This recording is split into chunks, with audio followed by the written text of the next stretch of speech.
ആ ദിവസം അൻസിബേൻ്റെ ഇൻചാർജ് മാറ്റി. അത് അൻസിബയ്ക്ക് വിഷമമുണ്ടാക്കിയിട്ടുണ്ട്, നമുക്കറിയാം. വിഷ്ണു ഉണ്ണികൃഷ്ണൻ്റെ കാര്യത്തിൽ നമുക്ക് എനിക്ക് ഞെട്ടിപ്പോയ കാര്യം എന്ന് വെച്ചാൽ, വിഷ്ണു ഉണ്ണികൃഷ്ണൻ ഇപ്പോഴും ഈ ബിസിനസ്സിൻ്റെ പങ്കാളിയാണ്. പ്രശ്നം ഉള്ള ആൾക്കാർ ദയവ് ചെയ്ത് അവരെ സസ്പെൻഡ് ചെയ്യൂ, അവരെ പുറത്തിരുത്ത് നമ്മൾ പറയുന്നുണ്ട്. Unfortunately it was to late. ഞാനിത് തൊടുപുഴ അതിമനോഹരത്തിൻ്റെ ലൊക്കേഷനിൽ ലാൽ സാറിൻ്റെ അടുത്ത് നിന്ന് ഞാൻ പറഞ്ഞു, സാർ ഇങ്ങനെ മൾട്ടിപ്പിൾ ഡിസ്ട്രിബ്യൂഷൻ പോയിൻറ്റ്സ് ആക്കി.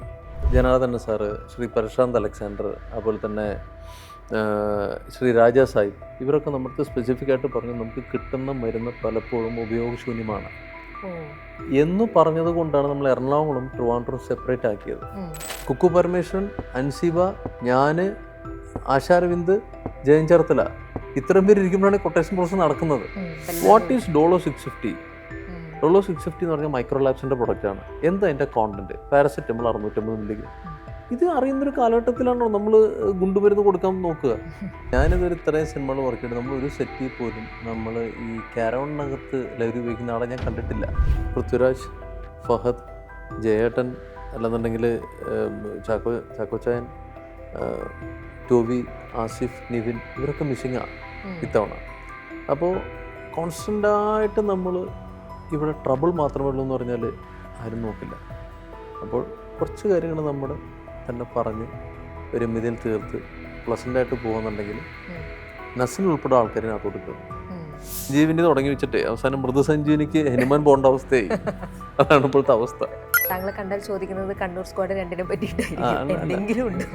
നമ്മൾ ആദ്യം മമ്മൂക്കയിലോട്ട് എത്തുന്ന പ്രതീക്ഷ നമുക്കില്ല. നമ്മൾ സുരാജൻ്റെ അടുത്ത് പറഞ്ഞ്, സുരാട്ടൻ ഇതേപോലെ തന്നെ ഇവിടെ കിടക്കുന്ന സോഫയിൽ ഫസ്റ്റ് ഹാഫ് കഴിഞ്ഞിട്ട് സെക്കൻഡ് ഹാഫ് പൂർണ്ണമായിട്ട് കിടന്ന് ഉറങ്ങിയ സ്ക്രിപ്റ്റ് അത്.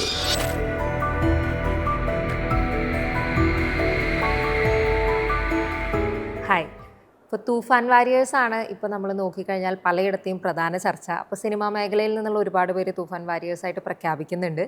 അപ്പോൾ ഈ ആൻറ്റി ഡ്രഗ് ക്യാമ്പയിനെ പറ്റിയിട്ട് എപ്പോഴും സജീവമായ ചർച്ചകൾ നടക്കുമ്പോൾ സിനിമാ മേഖല അതിനകത്തൊരു പ്രധാന ചർച്ചാ വിഷയമായി വരാറുണ്ട്. അപ്പോൾ അതിനെക്കുറിച്ചൊക്കെ സംസാരിക്കാൻ വേണ്ടിയിട്ട് നമ്മളോടൊപ്പം സിനിമാക്കാരനും ഒപ്പം ഡോക്ടറുമായിട്ടുള്ള റോണി ഡേവിഡാണ് ചേരുന്നത്. സ്വാഗതം. നമസ്കാരം. അപ്പോൾ ഞാൻ ഈ ചോദിക്കുന്നത്, നമ്മളെപ്പോഴും ഈ ആൻറ്റി ഡ്രഗ് ക്യാമ്പയിൻസ് ഒക്കെ സർക്കാരിൻ്റെ ഭാഗത്തുനിന്ന് വരുമ്പോഴോ അല്ലെങ്കിൽ അല്ലാത്ത രീതിയിൽ മീഡിയം മുന്നോട്ട് വെക്കുമ്പോഴൊക്കെ ആദ്യം ചർച്ചയാവുന്ന ഒരു മേഖലയാണ് സിനിമ. ഒന്ന്, സിനിമയ്ക്കുള്ളിൽ ലഹരിയുടെ ഉപയോഗം വളരെ കൂടുതലാണെന്നുള്ളൊരു വിമർശനം വരും. അല്ലെങ്കിൽ സിനിമയിൽ പലപ്പോഴും ലഹരിയുടെ ഉപയോഗത്തെ ഒരു സില്ലി കാര്യമായിട്ടോ അല്ലെങ്കിൽ ഹീറോയിക് കാര്യമായിട്ടോ ചിത്രീകരിക്കുന്നു, അത് ആളുകളെ സ്വാധീനിക്കുന്നു എന്നൊരു വിഷയം വരും. അപ്പോൾ ഒരു ഡോക്ടറും സിനിമാക്കാരനൊക്കെ ആയിട്ടുള്ള താങ്കൾ എങ്ങനെയാണ് സിനിമ ലഹരി ചർച്ചകളെ പൊതുവെ കാണുന്നത്? അല്ല, ഈ സിനിമയിൽ ലഹരി ഉപയോഗം വളരെ കൂടുതൽ എന്നുള്ള കാര്യത്തിനോട് ഞാൻ യോജിക്കുന്നില്ല. കാരണം ഞാനിതൊരു ഇത്രയും സിനിമകൾ വർക്ക് ചെയ്തിട്ട് നമ്മൾ ഒരു സെറ്റിൽ പോലും നമ്മൾ ഈ കാരവണിനകത്ത് ലഹരി ഉപയോഗിക്കുന്ന ആളെ ഞാൻ കണ്ടിട്ടില്ല. നീ ഉണ്ടായിരുന്നു എന്ന് ചോദിച്ചാൽ എനിക്കറിയില്ല, പക്ഷെ ഞാൻ കണ്ടിട്ടില്ല. ഞാൻ കണ്ടതില്ല എനിക്ക് പറയാൻ പറ്റുള്ളൂ. പിന്നെ ഒന്നാമത്തെ കാര്യം, നമ്മളൊരു ടൈം ടു ടൈം ഷെഡ്യൂൾ വെച്ചാണല്ലോ വർക്ക് ചെയ്യുന്നത്. സിനിമ എന്ന് വെച്ചാൽ അങ്ങനെ ഒരു പ്രൊഫഷണൽ ഒരു മേഖലയും കൂടിയാണല്ലോ. അപ്പോൾ നമുക്ക് അങ്ങനെയുള്ള ഒരു എൻ്റർടൈൻ ചെയ്യാൻ ഒരു പ്രൊഡ്യൂസറോ ഡയറക്ടറോ ആവുന്നതും കൂടെ നിൽക്കാൻ പറ്റില്ല. കാരണം സമയമാണല്ലോ, ടൈം ഈസ് മണി. അപ്പോൾ ഞാൻ കണ്ടിട്ടില്ല. പിന്നെ ഇത് എടുക്കുന്നവർ ഇതിൻ്റെ ഉപയോഗം കുറയ്ക്കുക എന്ന് നമ്മൾ സ്വയം തീരുമാനിക്കുക, അല്ലെന്നുണ്ടെങ്കിൽ എടുക്കാതിരിക്കുക എന്നുള്ളത്, ആ പീരീഡിലോട്ട് മാറുക എന്നുള്ളത് നമ്മളൊരു ഉപദേശിയെ പോലെ നമ്മൾ പറഞ്ഞത് നമ്മൾ വലിയ വില്ലനാവും. അപ്പോൾ നമ്മൾ ഒരാൾ മദ്യപിക്കുന്നു, ഇപ്പോൾ പെർ ഡേ എനിക്ക് പരിചയമുള്ള ഒരു മിലിറ്ററി ബേസിലുള്ള ആൾ, പുള്ളി 78, പുള്ളി ഡെയിലി കാലത്ത് പുള്ളി വലിയ ഒരു എന്താ പറയുക, വലിയൊരു ഹാഫ് ഗ്ലാസ് പുള്ളി ഡെയിലി കാലത്ത് കഴിക്കും. പുള്ളി നടക്കാനും പോകും. അപ്പോൾ ഞാൻ പറഞ്ഞു, ഞങ്ങളിത് ഡെയിലി കാലത്ത് ഇത് കഴിച്ചാൽ എന്താവും ചോദിച്ചാൽ പുള്ളി അല്ല, ഞാനിതിൽ ഓക്കെയാണ്, എനിക്ക്. അപ്പോൾ മേ ബി അത് പുള്ളിയുടെ ബോഡിക്ക് സെറ്റായിരിക്കും. അപ്പോൾ നമ്മൾ കാലത്ത് പൊതുവെ ആരും കഴിക്കുന്നതും കാണാം. അപ്പോൾ ഇങ്ങനെയുള്ള ആൾക്കാരും ഉണ്ട്. അപ്പോൾ ഇത് എന്താണ് ഓരോരുത്തരുടെ എന്ന് വെച്ചാൽ ഡ്രഗ്സ് ഡെയിലി കാലത്ത് കഴിക്കണം എന്നല്ലാട്ടോ ഞാൻ ഉദ്ദേശിച്ചത്. ഞാൻ പറഞ്ഞത് അപ്പോൾ അങ്ങനെ പല തോതിലുണ്ട്. പിന്നെ ഇതിൻ്റെ ഉപയോഗം നമ്മൾ ഈ ധ്യാനൊക്കെ ഒരുപാട് ഇൻ്റർവ്യൂസിൽ പറഞ്ഞിട്ടുള്ളതാണ്. അത് എടുത്തവർക്ക് അതിൻ്റെ അറിയാൻ അതിൻ്റെ ഡാമേജിങ് ഇത് എടുത്തവർക്ക് അറിയാൻ അതിൻ്റെ എന്തുമാത്രം നമ്മൾ ഡാമേജിങ് എന്നുള്ളത്. അപ്പോൾ നമ്മൾ അനുഭവത്തിലോട്ട് മറ്റൊരാളുടെ അനുഭവം കേട്ടാൽ മതിയല്ലോ. ട്രെയിൻ കുറുകെ വരുന്നത് നമ്മൾ ഇടിച്ച് തന്നെ നമ്മൾ അറിയണമെന്നില്ലല്ലോ. മരിച്ചൊരാളെ കണ്ടില്ലല്ലോ ഫോട്ടോ മനസ്സിലായി അയാളുടെ അവസ്ഥ എന്താവുന്നുള്ളത്. അപ്പോൾ അതുപോലെ തന്നെ നമ്മളത് ഏറ്റവും സിമ്പിളായിട്ട് കണ്ട് നമ്മൾ നിർത്തുക അല്ലെങ്കിൽ എടുക്കാതിരിക്കുക. ഈ പലരും പറയുമല്ലോ, ഇപ്പോൾ സിനിമയിൽ നായകൻ സിഗരറ്റ് വലിക്കുന്നത് കണ്ടിട്ട് നമുക്ക് സ്വാധീനം ഉണ്ടാകാം, അല്ലെങ്കിൽ ലഹരി ഉപയോഗിക്കുന്നത് കണ്ടിട്ട് സ്വാധീനം ആളുകൾക്കിടയിൽ ഉണ്ടാവാം, ചെറുപ്പക്കാരെ സ്വാധീനിക്കാന്നൊക്കെ ഉള്ളത്. അപ്പോൾ അതിനെങ്ങനെയാണ് കാണുന്നത്? ഞാൻ ചോദിക്കുന്നത്, നമ്മൾ സിനിമയിൽ സിഗരറ്റ് വലിക്കുന്നത് കണ്ടിട്ട് ആൾക്കാർ ഇതിന് ഇൻഫ്ലുവൻസ് ആവുമെന്ന് പറയുന്നു. Cigarette smoking is injurious to health. പുകവലി ആരോഗ്യത്തിന് ഹാനികരം. ഇത് നമ്മളും ആദ്യമേ പറയുന്നു. എന്തിനാ വിൽക്കണത്? അപ്പോൾ അതിന് ചോദ്യമുണ്ട്, അതിന് ഉത്തരമുണ്ടോ?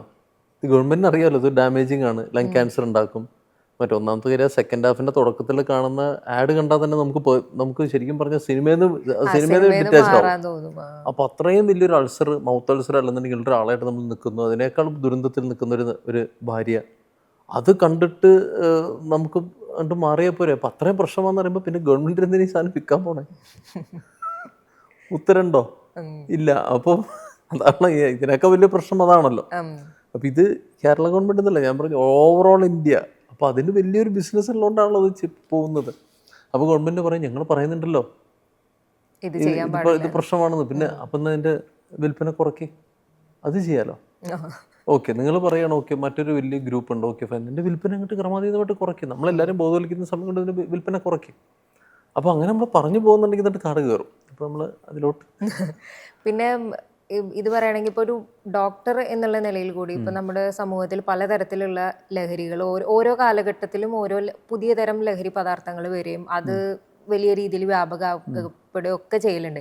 എപ്പോഴും അത് ഇപ്പം ഒരു സമയത്ത് നമ്മൾ തന്നെ നോക്കുകയാണെങ്കിൽ ഇപ്പം മട്ടാഞ്ചേരിയിൽ നിന്ന് ഒരു കൂട്ടം സിനിമാക്കാർ വന്ന സമയത്ത് അവർക്ക് ഇങ്ങനെ ഒരു കഞ്ചാവ് മാഫിയ എന്നുള്ളൊരു പേരിട്ട് കൊടുത്തിരുന്നു. കഞ്ചാവ് ഉള്ള സംഘമാണ് എന്നിട്ട് അന്നത്തെ ന്യൂ ജനറേഷൻ സിനിമക്കാരെ മുഴുവൻ വിളിച്ചിരുന്നു. ഇപ്പോൾ ജെൻസി എന്ന് പറയുന്ന ടീമിനെയും ഈ കുറേ കഞ്ചാവ് എന്നുള്ളതോ അല്ലെങ്കിൽ സിന്തറ്റിക് ഡ്രഗ് എന്നുള്ള ടേംസ് കൊടുക്കുന്നുണ്ട്. അപ്പം ഈ ഓരോ പുതിയ തലമുറയ്ക്കും ഓരോ ലഹരി വെച്ച് കൊടുക്കുന്നത് അതൊരു കുറച്ചൊരു ബോർ പരിപാടിയല്ലേ? അല്ല, ഞാൻ പറഞ്ഞില്ല, ഞാനിപ്പോൾ ഓരോ പീരീഡ് ഓഫ് നമ്മളിപ്പോൾ എനിക്ക് വന്നൊരു 75 മൂവീസ് ആയിക്കാണെന്ന് തോന്നുന്നു. എനിക്ക് 75 ആയിട്ടുണ്ടാവും, 80 ആയിട്ടുണ്ടാവും. അപ്പോൾ നമ്മൾ 2014 ആനന്ദം ചെയ്യുന്നത്, ആനന്ദം കഴിഞ്ഞു. പിന്നെ അതിന് ശേഷം തൃശ്ശൂർ പേര് ക്ലിപ്തം ഉണ്ടാന്നുള്ള പടം ചെയ്യുന്ന കാരിദിറമ്മൻ്റെ പടം, നിസാം ബഷീർ, നമ്മുടെ കെട്ടിയോളാണ്ട് മാലാക, ഹെലൻ, മാത്തുക്കുട്ടി, പിന്നെ ബ്രദറിൻ്റെ, പിന്നെ 2 വർഷം നമുക്ക് കോവിഡായിട്ട് പോയല്ലോ. അപ്പോൾ ഞാൻ പല ജനറേഷൻ്റെ പല പല ആൾക്കാരൊപ്പം വർക്കുന്നുണ്ട്. മാർട്ടിൻ ചേട്ടനൊപ്പം ബെസ്റ്റ് ആക്ടർ, അങ്ങനെ മുമ്പ് കമൽ സാർ, ആഗതൻ. അപ്പോൾ ഇത് എല്ലാ ജനറേഷൻ ആൾക്കാരൊപ്പം വർക്ക് ചെയ്യുന്നുണ്ട്. ഞാൻ ഈ പറഞ്ഞ ജനറേഷൻ ആൾക്കാർക്കൊന്നും നമുക്ക് ഈ പരിപാടി നമ്മുടെ വിസിനിറ്റിയിൽ നമ്മൾ കാണുന്നില്ല. അപ്പോൾ ഇവരുടെയൊക്കെ പേഴ്സണൽ സ്പേസിൽ കയറാൻ മാത്രം ചില സന്ദർഭങ്ങളിൽ എനിക്ക് സൗഹൃദമില്ല, അല്ലെന്നുണ്ടെങ്കിൽ പേഴ്സണൽ സ്പേസിൽ കയറേണ്ട കാര്യമില്ല. അപ്പോൾ നമ്മളെല്ലാവരും നല്ല സുഹൃത്തുക്കളാണ്. പക്ഷേ ഇപ്പോൾ നമ്മൾ ഈ പറഞ്ഞ പോലെ തന്നെ ഇതൊക്കെ നമ്മൾ ഇവർക്കൊക്കെ മുദ്ര ചാർത്തി കൊടുക്കുക എന്നുള്ളത് ശരിക്കും പറഞ്ഞ ഒരു എന്താ പറയുക, ഒരു അൺനെസസറി ഒരു ടാഗിങ് ആണത്. അത് എനിക്കതിനോട് യോജിപ്പില്ല. പിന്നെ ഈ അടുത്ത് മറ്റൊരു കാര്യം, ഇപ്പം ഡോക്ടറും കൂടി ആയതുകൊണ്ട് ചോദിക്കാൻ തോന്നിയ ഒരു കാര്യം, താങ്കളുടെ പേര് വന്നത് ഇപ്പോൾ അൻസിബ AMMA വിഷയം ഭയങ്കര ഹോട്ട് ടോപ്പിക് ആയിട്ട് നടന്നുകൊണ്ടിരിക്കുകയാണ്. അപ്പോൾ ആ സമയത്ത് പലതരത്തിലുള്ള വിമർശനങ്ങൾ, അമ്മ എന്നുള്ള അമ്മയായിട്ട് ബന്ധപ്പെട്ട് പലതരം വിഷയങ്ങൾ വന്നു. അപ്പോൾ അതിനകത്ത് എക്സിക്യൂട്ടീവ് കമ്മിറ്റീനെ പറ്റിയൊക്കെ പറയുന്ന സമയത്ത് മറ്റൊരു അഭിമുഖത്തിൽ അൻസിബ പറഞ്ഞ ഒരു കാര്യം ഉണ്ടായിരുന്നു. സഞ്ജീവനി പദ്ധതി സഞ്ജീവനി പദ്ധതി തുടങ്ങുന്നത് ഷാർപ്പായിട്ട് പറയണമെങ്കിൽ നമ്മൾ അഡ്ഹോക്ക് കമ്മിറ്റി, ചില ഹേമ കമ്മിറ്റി ഇഷ്യൂ ഒക്കെ ശേഷം ഒരു അഡ്ഹോക്ക് കമ്മിറ്റി ആയിട്ട് മാറി കഴിഞ്ഞപ്പോൾ സിദ്ദിഖിക്കയാണ് ഇതിന്റെ സഞ്ജീവനി ഇനീഷ്യേറ്റ് ചെയ്യുന്നത്. ഫെബ്രുവരി 2025. ചോദിക്കാവുന്ന ചോദ്യം കംപ്ലീറ്റ് ചെയ്തു. അപ്പം ആ സഞ്ജീവനി പദ്ധതിയായി ബന്ധപ്പെട്ടിട്ട് അത് ആൾക്കാർ ഒരുപാട് അപ്രിഷിയേറ്റ് ചെയ്തൊരു പ്രോഗ്രാം ആയിരുന്നു. എസ്പെഷ്യലി ഇപ്പം കലാകാരന്മാരിലെ ഒരു ടൈം കഴിഞ്ഞവർക്ക് അവർക്കുള്ള മരുന്ന് എന്നുള്ള ഒരു അടിസ്ഥാന സൗകര്യം ഒരു ചാരിറ്റി ഓർഗനൈസേഷൻ എത്തിക്കുന്നു. നല്ലൊരു അംഗങ്ങൾക്ക് ആവശ്യമുള്ളവർക്ക്. ഓക്കെ. പക്ഷെ അത് നമ്മളൊക്കെ കരുതിയിരുന്നത് അതൊരു നല്ല രീതിക്ക് നടന്നു പോവുകയായിരുന്നു എന്നാണ് കരുതിയിരുന്നത്. പക്ഷെ ഇപ്പോഴാണ് പറയുന്നത്, അപ്പോൾ അതിനകത്ത് വിഷ്ണു ഉണ്ണികൃഷ്ണന്റെ ഒരു മരുന്ന് കമ്പനി അത് കൊടുത്തിരുന്നു. പക്ഷെ അത് പിന്നീട് പെട്ടെന്ന് അത് മാറി എന്നാണ് അൻസിബ ഒരു ഇതിനകത്ത് പറയുന്നത്. അപ്പം നമുക്കും കേൾക്കുന്ന സമയത്തൊരു സംഭവമുണ്ട്. അപ്പം ഇപ്പോൾ ആ കലാകാരന്മാർക്കൊന്നും മരുന്ന് കിട്ടുന്നില്ല, അല്ലെങ്കിൽ അവർക്ക് എന്തെങ്കിലും മുടക്കം സംഭവിക്കുന്നുണ്ടോ? ആഫ്റ്റർ ഓൾ നമ്മളെയൊക്കെ രസിപ്പിച്ച ആസ്വദിപ്പിച്ച കലാകാരന്മാരാണ് അവർ. അപ്പോൾ അവരുടെ ഒരു ബേസിക് ആയിട്ടുള്ള ഹെൽത്തിന് എന്തെങ്കിലും ഒരു ഇഷ്യൂലാണോ നിൽക്കുന്നത്? ഇത് ഒരുപാട് നമ്മളെന്താ പറയുക, ഇത് ചരിത്രം പറയുകയാണെങ്കിൽ ഫെബ്രുവരി 2025 സിദ്ദിഖിക്കയും ബാബുരാജനൊക്കെയുള്ള സമയത്താണ് ഈ പരിപാടി തുടങ്ങുന്നത്. ഓക്കെ. വളരെ നല്ല പ്രോഗ്രാമാണ്, തന്നെ പറഞ്ഞ നല്ല പ്രോഗ്രാമാണ്. അപ്പോൾ തുടങ്ങുന്ന സമയത്ത് അതിനകത്ത് അൻസിബ മാത്രമാണ് ഇതിനകത്ത് ഒരാളായിരുന്നു എൻ്റെ പരിപാടി കൊടുത്തിരുന്നത്. അപ്പോൾ അൻസിബ അത് നടത്തി. ഫെബ്രുവരി മാസം മുതൽ ഓഗസ്റ്റ് 15 എന്ന് വെച്ചാൽ ഞങ്ങൾ ഭരണസമിതി ഞങ്ങൾ കയറുന്നത്, ഞങ്ങൾ ഓഗസ്റ്റ് 15 ഇലക്ഷൻ നടക്കുന്നത്. അതെ കറക്റ്റ്. ശ്വേതാമേനോൻ, കുക്കു പരമേശ്വരൻ, അൻസിബ, ജയൻ ചേർത്തല, ഉണ്ണീഷ് പോലൊക്കെ ഞങ്ങളൊക്കെ എക്സിക്യൂട്ടീവ് കമ്മിറ്റി അംഗങ്ങളാണ്. അപ്പോൾ ഓഗസ്റ്റ് 15 നമ്മുടെ ഇലക്ഷൻ കഴിഞ്ഞിട്ട് കൃത്യം പറഞ്ഞ ഓഗസ്റ്റ് 25 ഞങ്ങളുടെ ഫസ്റ്റ് എക്സിക്യൂട്ടീവ് കമ്മിറ്റി മീറ്റിംഗ്. അന്ന് സഞ്ജീവനിയിൽ നിന്ന് ഫോർ എക്സാമ്പിൾ ഇപ്പോൾ പിണറായി വിജയൻ സാർ നടത്തിയ പ്രവർത്തനമായിരിക്കില്ലല്ലോ വി ഡി സതീശൻ സാർ നടത്തുന്നത്. അദ്ദേഹത്തിൻ്റെ ആഭ്യന്തരമന്ത്രി വേറെയാണല്ലോ, വിജയൻ സാറിൻ്റെ ആഭ്യന്തരമന്ത്രി വേറെയാണ്. അപ്പോൾ ഇതുപോലെ തന്നെ ഇവർക്ക് മെഡിക്കൽ ഗ്രാജുവേറ്റ് ആയിട്ട് ഞാനാണ് എന്നെ ആപ്റ്റം തോന്നി. പക്ഷെ ഞാനല്ല എൻ്റെ ഹെഡ്, അത് പുള്ളിക്കാരത്തി പറഞ്ഞാലുള്ള തെറ്റാണ്. ജയൻ ചേർത്തലച്ചാനാണ് എൻ്റെ ഹെഡ്. അതിൻ്റെ താഴെ തന്നെ അഞ്ജലി നായർ, ആശാ രവിന്ദ്, പിന്നെയാണ് ഞാൻ വരുന്നത്. പിന്നെ ഞാൻ വെച്ചാൽ നമ്മളൊരു ഗ്രൂപ്പായിട്ട് അതിൽ തന്നെ വർക്കിംഗ് അങ്ങനെയാണ് എൻ്റെ പരിപാടി. ഞാനല്ല എൻ്റെ ഹെഡ്. അപ്പോൾ മെഡിക്കൽ ഗ്രാജുവേറ്റ് ആയതുകൊണ്ട് ഓട്ടോമാറ്റിക്കലി ഇപ്പോൾ ജേർണലിസത്തിനെ കുറിച്ച് ഞാൻ അന്നേരം സംസാരിക്കാൻ പറ്റും. എനിക്ക് പറയുന്നതിലൊരു പരിമിതി ഉണ്ടല്ലോ. അതുപോലെ തന്നെ ഇതിലും എനിക്ക് അറിവ് കൂടുതലാണ്. അപ്പോൾ 25-ാം തീയതി നമ്മൾ ഇതിൻ്റെ എക്സിക്യൂട്ടീവ് കമ്മിറ്റി കഴിഞ്ഞതിന് ശേഷം ആ ദിവസം അൻസിബേൻ്റെ ഇൻചാർജ് മാറ്റി, സഞ്ജുവിനെ ഇത് മാറ്റി. അത് അൻസിബയ്ക്ക് വിഷമം ഉണ്ടാക്കിയിട്ടുണ്ട്, നമുക്കറിയാതെ. നന്നായിട്ട് നടത്തിക്കൊണ്ടിരുന്ന ഒരാളെ പെട്ടെന്ന് മാറ്റുമുള്ള വിഷമം. വിഷ്ണു ഉണ്ണികൃഷ്ണൻ്റെ കാര്യത്തിൽ നമുക്ക് ഏറ്റവും എനിക്ക് ഞെട്ടിപ്പോയ കാര്യം എന്ന് വെച്ചാൽ വിഷ്ണു ഉണ്ണികൃഷ്ണൻ ഇപ്പോഴും ഈ ബിസിനസ്സിൽ പങ്കാളിയാണ്. അദ്ദേഹത്തെ മാറ്റിയിട്ടില്ലെന്നല്ല, അദ്ദേഹത്തിൻ്റെ ബിസിനസ് ശൃംഖല, ബിസിനസ് ഏരിയ നമ്മൾ കുറച്ചു. അദ്ദേഹം പണ്ട് കോഴിക്കോട് നിന്ന് ഓൾ ഓവർ കേരള സപ്ലൈ ചെയ്യുമായിരുന്നു. അതിന് പകരം നമ്മൾ 3 ഡിസ്ട്രിബ്യൂഷൻ പോയിന്റ്സ് ആയിട്ട് തിരിക്കാനുള്ള കാരണം എന്ന് വെച്ചാൽ കോഴിക്കോട് നിന്ന് നമ്മൾ സപ്ലൈ ചെയ്യുമ്പോൾ ഉള്ളൊരു ബുദ്ധിമുട്ടെന്ന് വെച്ചാൽ, ഇപ്പോൾ അമ്മയുടെ ഇടത് ഭാഗത്താണ് ശ്രീ ഓമന ഔസേപ്പ് ആൻറ്റി, നമ്മുടെ മെമ്പറാണ്. അമ്മയുടെ ഓഫീസിൽ നിന്ന് 500 മീറ്ററേ ഉള്ളൂ. അപ്പോൾ ആ ആൻറ്റിക്ക് ഒരു മരുന്ന് വരണമെങ്കിൽ കോഴിക്കോട് നിന്ന് കൊറിയർ അയക്കണോ, നിങ്ങളൊന്ന് ആലോചിച്ചോ. അപ്പോൾ നമുക്കിവിടെ അമ്മയുടെ ഓഫീസിൽ നിന്ന് 500 മീറ്റർ അപ്പുറത്ത് സേവനയുണ്ട്, അവിടെ നിന്ന് വാങ്ങിക്കൊടുക്കാം. ഇനി അതല്ലാന്നുണ്ടെങ്കിൽ ഒരുപാട് അടുത്തുള്ള എറണാകുളത്ത് ഒരു കല്ലെറിഞ്ഞ മെഡിക്കൽ ഷോപ്പിൽ വീഴും, അറിയാലോ. അപ്പോൾ ഇത്രയും മെഡിക്കൽ ഷോപ്പുള്ളടത്ത് കോഴിക്കോട് നിന്ന് വരുത്തണ്ട എന്നുള്ളൊരു തീരുമാനം നമ്മളെടുത്തു. 2 കാരണമാണ് അതിനകത്ത്. ഒന്ന്, നമുക്ക് ഒരു അംഗം ചോദിച്ചു കഴിഞ്ഞാൽ, ഇപ്പോൾ ഒരാൾ പോയി പ്രിസ്ക്രിപ്ഷൻ ഇന്ന് ഡോക്ടർ മാറ്റി, മോനെ ഇന്ന മരുന്നുകൾ മാറ്റിയിട്ടുണ്ടെന്ന് പറഞ്ഞാൽ, നമുക്ക് ഇവിടെ ഒരു ഫാർമസി ഉണ്ടെങ്കിൽ ഇന്ന ആൾക്ക് ഇന്നതുണ്ട് ഇന്ന് എത്തിച്ചേക്കണേന്ന് പറഞ്ഞാൽ 3 മണിക്കൂർ കൊണ്ട് ഇപ്പോൾ നമ്മൾ വീട്ടിലെത്തും. നമ്മുടെ അമ്മയിലെ അംഗങ്ങൾ എറണാകുളത്ത് മാത്രം 30 പേരാണ്. Omana Ouseph aunty, Janardhan uncle, Babu Namboori sir തുടങ്ങി 30 പേരുണ്ട്. അതെല്ലാം ഈ വെണ്ണല സ്റ്റേഡിയം, നമ്മുടെ കലൂര്, ചെമ്പുമുക്ക്, അങ്ങനെ പല പലയിടത്തേക്കാണ് കിടക്കുന്നത്. ആലുവയിലുണ്ട്, കുറച്ച് പേര് പറവൂരുണ്ട്. അപ്പോൾ അതുകൊണ്ട് നമ്മൾ ഈ പെട്ടെന്ന് ഉള്ള സൗകര്യത്തിനാണ് ഒരു കാരണം. 2ാമത്തെ കാരണം എന്ന് വെച്ചാൽ, ഈ കോഴിക്കോട് നമ്മൾ ഇൻസുലിൻ അയക്കുന്ന എന്നുവെച്ചാൽ പ്രമേഹ രോഗികളെ വ്യക്തികൾക്ക് ഇൻസുലിൻ അയക്കുന്നുണ്ടായിരുന്നു. ഇപ്പോൾ ഇൻസുലിൻ്റെ ഒരു കാര്യം എന്ന് വെച്ചാൽ അനുസരിക്കാൻ കുറിച്ച് അറിവില്ലാഞ്ഞിട്ടാണ്. ഇൻസുലിൻ അയക്കുമെന്ന കാര്യം എന്ന് വെച്ചാൽ, നമുക്ക് ഇത് നമ്മൾ ഒരു 8 മുതൽ 10 മണിക്കൂർ കൂടുതൽ ഇതിൻ്റെ ഒരു കോൾഡ് ചെയിൻ മെയിൻറ്റെയിൻ ചെയ്യണം. എന്നാൽ മാത്രമേ ഇൻസുലിൻ മരുന്നുകൾ നമുക്ക് എഫക്റ്റീവായിട്ട് നിൽക്കുള്ളൂ. അപ്പോൾ അത് അവിടെ നിന്ന് അയക്കുന്ന സമയത്ത് ഈ കൊറിയർ കമ്പനികൾ തന്നെ അത് പ്രോപ്പറായിട്ട് അത് ഹാൻഡിൽ ചെയ്യാഞ്ഞിട്ട്, അത് ചിലപ്പോൾ നമ്മൾ കാലിക്കട്ട് നിന്ന് അയക്കുമ്പോൾ നമ്മൾ എറണാകുളത്ത് വരുമ്പോൾ നമ്മൾ അടുത്ത ദിവസം കിട്ടില്ല. അടുത്ത ദിവസം മോർണിംഗ് കിട്ടും. അപ്പോഴേക്ക് ഒരു 36 മണിക്കൂർ അല്ലെങ്കിൽ 48 മണിക്കൂറായി കാണും. പലർക്കും കിട്ടുമ്പോൾ, for example Janardhan sir, Shri Prashant Alexander, അതുപോലെ തന്നെ ശ്രീ രാജാ സാഹിബ്, ഇവരൊക്കെ നമ്മുടെ സ്പെസിഫിക് ആയിട്ട് പറഞ്ഞു നമുക്ക് കിട്ടുന്ന മരുന്ന് പലപ്പോഴും ഉപയോഗശൂന്യമാണ് എന്ന് പറഞ്ഞത് കൊണ്ടാണ് നമ്മൾ എറണാകുളം ട്രിവാൻഡ്രം സെപ്പറേറ്റ് ആക്കിയത്. അപ്പോൾ നമ്മൾ എറണാകുളത്ത് നിന്നാണ് ഇപ്പോൾ പാലായിക്ക് പോകുന്നത്, കോട്ടയം പോകുന്നത്. അപ്പോൾ ഇപ്പോൾ പ്രശാന്തിൻ്റെ അടുത്തൊക്കെ ഞാൻ പറഞ്ഞിരിക്കുകയാണ്, ഇവിടെ നിന്നും നിങ്ങൾക്ക് കൊറിയർ വരുന്നില്ല, നിങ്ങൾ എറണാകുളത്ത്, പ്രശാന്ത് ഒരുപാട് വർക്കുള്ള ആളാണ്, എറണാകുളത്ത് വരുന്ന സമയത്ത് നമ്മളാ പറഞ്ഞ ഫാർമസിയിൽ പോയി നിങ്ങളുടെ കാര്യം പറഞ്ഞ് നിങ്ങളത് വാങ്ങിക്കൊണ്ട് പോവുക, ഫ്രിഡ്ജിൽ കീപ്പ് ചെയ്യുക. ഏതെങ്കിലും ഒരു ഫാർമസിയിൽ ഫ്രിഡ്ജില്ലാതെ അന്ന ജീവിതത്തിൽ കണ്ടിട്ടുണ്ടോ? അപ്പോൾ ഇതൊക്കെ കാരണം കൊണ്ടാണ് നമ്മളത് മാറ്റിയത്. അല്ലാതെ വിഷ്ണു ഉണ്ണികൃഷ്ണൻ ഇപ്പോഴും നമ്മുടെ സഞ്ജീവനിലെ ആക്റ്റീവ് പാർട്ടിസിപ്പൻ്റ് ആണ്. എൻ്റെ ഓർമ്മ ശരിയാണെങ്കിൽ മെയ് മാസത്തെ പുള്ളിയുടെ ബില്ല് 1,09,000 രൂപയാണ്. അതിന് മുമ്പത്തെ മാസം നമ്മൾ കൊടുത്തിരുന്നത്, മെയ് മാസം എന്തുകൊണ്ടാണ് കൂടാൻ കാരണം വെച്ചാൽ, കാലവർഷം മുന്നിൽ കണ്ട് നമ്മൾ മെയ് മുതൽ ജൂലൈ വരെ നമ്മൾ ഓൾറെഡി കൊടുത്തു കഴിഞ്ഞു മരുന്നുകൾ. ഇത് ആക്റ്റീവായിട്ട് 58 പേര് ഉണ്ടായിരുന്ന സഞ്ജീവൻ ഇന്ന് 63 പേരാണ്. ഇത് starting from Kasaragod to Trivandrum. അതിനകത്ത് 30 പേര് എറണാകുളവും 17 പേര് കാലിക്കട്ടും 16 പേര് ട്രിവാൻഡ്രമാണ്. മേ ബി അല്ലെങ്കിൽ 1-2 അങ്ങോട്ടോട്ട് മാറിയായിരിക്കും. 30, 17, 57, 57 അല്ല മൊത്തം 63 പേരാണ് പറഞ്ഞാൽ. കറക്റ്റ് തന്നെ, അത് തന്നെ. അപ്പോൾ ഇത് വളരെ സജീവമായിട്ട് നന്നായിട്ട് നടത്തിപ്പോരുന്ന ഒരു പരിപാടിയാണ്. അല്ലാണ്ട് നമ്മൾ ഈ പറഞ്ഞ പോലെ തന്നെ പിന്നെ കൊട്ടേഷൻസ്, അത് അൻസിബ് പറഞ്ഞിട്ടുണ്ടായിരുന്നു. യൂഷ്വലി അമ്മയുള്ള രീതി എന്ന് പറഞ്ഞാൽ ഇപ്പോൾ ഒരു 3 കൊട്ടേഷനെങ്കിലും വിളിക്കും. അപ്പം ആദ്യം വിഷ്ണു ഉണ്ണികൃഷ്ണന്റെ നമ്മുടെ അമ്മയിലെ അംഗത്തിന്റെ ഒരു കമ്പനി ഉണ്ടല്ലോ, അപ്പം അദ്ദേഹത്തിന് ചെയ്യാം. എന്നാലും 3 കൊട്ടേഷൻ വിളിച്ചു. അപ്പം അതിനകത്ത് ഏറ്റവും ക്വാളിറ്റി മരുന്ന് ഏറ്റവും കുറവിന് തരുന്ന ആളുകൾക്ക് കൊടുക്കാം എന്നുള്ളൊരു രീതിയാണെന്ന് പറഞ്ഞു. ഇപ്പോൾ അത് പിന്നീട് മറ്റേ അന്ന ഇതിൽ ഏറ്റവും രസകരമായ വസ്തു വെച്ചാൽ, ഞാനിപ്പോൾ ഇതിനകത്ത് എനിക്ക് ഒരു തോതിലും ആരും ഇൻഫ്ലുവൻസ് ചെയ്യാൻ പറ്റില്ല. ഇവിടെ ലിസി ഹോസ്പിറ്റലിൽ ഞാൻ ചെന്നിട്ട് ഫാദറെ കണ്ട്, ഹെഡ് ഓഫ് ദി ഇൻസ്റ്റിറ്റ്യൂഷനെ കണ്ട്, അവിടുത്തെ ഫാർമസി ഹെഡായ അൽഫോൺസ, അവിടുത്തെ സീനിയമസ് PR മിസ്റ്റർ രാജേഷ്, ഇവർ രണ്ടുപേരും നമ്മുടെ ഓഫീസിൽ വന്നു. അവർ സംസാരിച്ചു. സംസാരിച്ചതിന് ശേഷം അവർ കണ്ടെത്തിയ അൽഫോൺസോ ആദ്യം തന്നെ പറഞ്ഞ എറണാകുളം മാത്രമേ സപ്ലൈ ഉള്ളൂ എന്നാണ്. അതിനെന്താ അവർ പറഞ്ഞ കാരണം എന്ന് വെച്ചാൽ ഇതിൻ്റെ efficiency of the drug will be compromised. ഞങ്ങൾക്ക് താല്പര്യമില്ല, കാരണം അങ്ങോട്ടും ഇങ്ങോട്ടേക്ക് പോകുമ്പോൾ സാധനം നാശമാകും, അപ്പോൾ ഞങ്ങൾക്ക് എറണാകുളം സപ്ലൈ ചെയ്യാമെന്ന് പറഞ്ഞു. അങ്ങനെയാണ് ഒരു പോകുന്നത്. അപ്പോൾ നമുക്ക് എറണാകുളം മൊത്തം സപ്ലൈ ചെയ്താൽ പറ്റില്ല. അപ്പോൾ നമ്മൾ വീണ്ടും വേറെ 2 ഫാർമസിയുടെയും കൂടി കോട്ടെടുത്തു. കൊട്ടേഷൻ പ്രോസസ്സ് പ്രോപ്പറായി നടന്നു. മാത്രമല്ല, ഈ കൊട്ടേഷൻ പ്രോസസ്സ് നടക്കുന്ന സമയത്ത് കുക്കു പരമേശ്വരൻ, അൻസിബ, ഞാൻ, ആശാരവിന്ദ്, ജയൻ ചേർത്തല, ഇത്രയും പേര് ഇരിക്കുമ്പോഴാണ് കൊട്ടേഷൻ പ്രോസസ്സ് നടക്കുന്നത്. ഒന്നെങ്കിൽ ഒരു ഓർമ്മപ്പശക സംഭവിച്ചായിരിക്കാം, അല്ലാതെ ഇത്രയും സീനിയേഴ്സിനെ ഓവർടേക്ക് ചെയ്തിട്ട് എനിക്കൊരു ഡിസിഷൻ എടുക്കാൻ പറ്റുമോ?